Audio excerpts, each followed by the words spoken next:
আউযু বিল্লাহি মিনাশ শাইতানির রাজিম। বিসমিল্লাহির রহমানির রহিম। নাহমাদু নুসাল্লি আলা রাসূলিহিল কারীম, আম্মা বাদ। উপস্থিত আজকের এই অদম্য স্মারক মোড়ক উন্মোচনের শ্রদ্ধেয় প্রধান অতিথি, বিশেষ অতিথিবৃন্দা, আমার প্রিয় মা ও বোনেরা এবং সাংবাদিক ভাইরা, আসসালামু আলাইকুম রহমতুল্লাহি ওয়া বারাকাতুহু।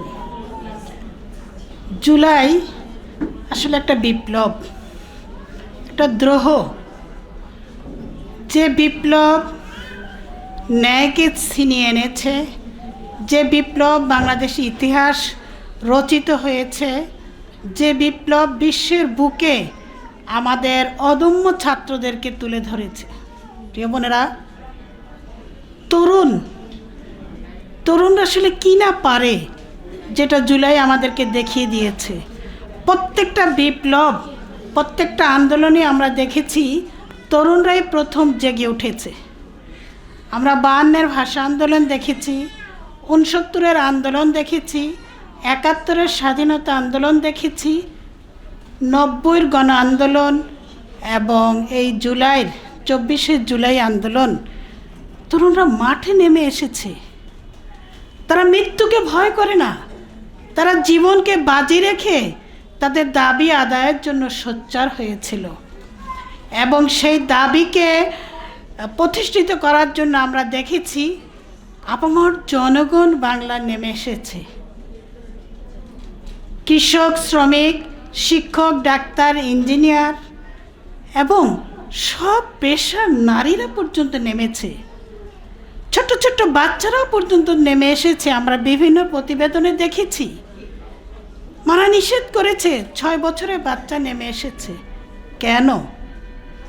এটা অন্যায়ের বিরুদ্ধে, এটা সত্য প্রতিষ্ঠার জন্য বৈষম্যহীন একটা দেশ চেয়েছে তারা। আলহামদুলিল্লাহ, যখন কোনো জাতিতে তরুণরা জেগে ওঠে, সেই জাগ্রত তরুণদেরকে আসলেই কোনো শক্তি রোধ করতে পারে না, যেটা আমরা 24-এ দেখেছি। সরকারের সমস্ত শক্তি তারা নিয়োজিত করেছিল। যাত্রাবাড়ি, আশুলিয়া, প্রশাসনিক শক্তি, আর্মি, সেনাবাহিনী, পুলিশ দিয়ে তারা মেচাকার করেছে, কিন্তু বিপ্লবীরা নড়েনি, তারা বুক পেতে দিয়েছে। তো প্রিয় বোনেরা, সেই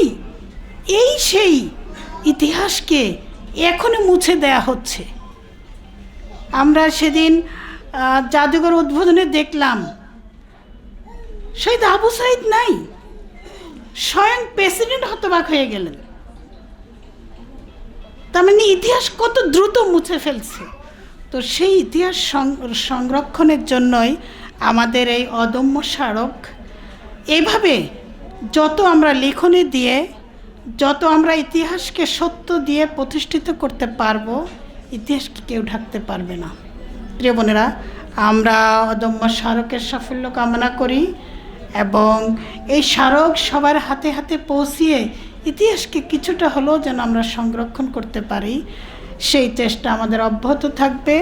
জুলাইকে আমরা জিয়ে রাখবো যতক্ষণ না জুলাই সনদ বাস্তবায়নের মাধ্যমে জাতি কাঙ্ক্ষিত মুক্তি পাবে। আসুন, জুলাইকে ধারণ করে জুলাইকে বাঁচিয়ে রাখার জন্য আমরা আমাদের কাছ থেকে যার যতটুকু দেয়ার শক্তি সমর্থ সবটুকু দিয়ে আমরা চেষ্টা করি। আমার তৌফিক ইল্লা বিল্লাহ। আসসালামু আলাইকুম রহমতুল্লাহ।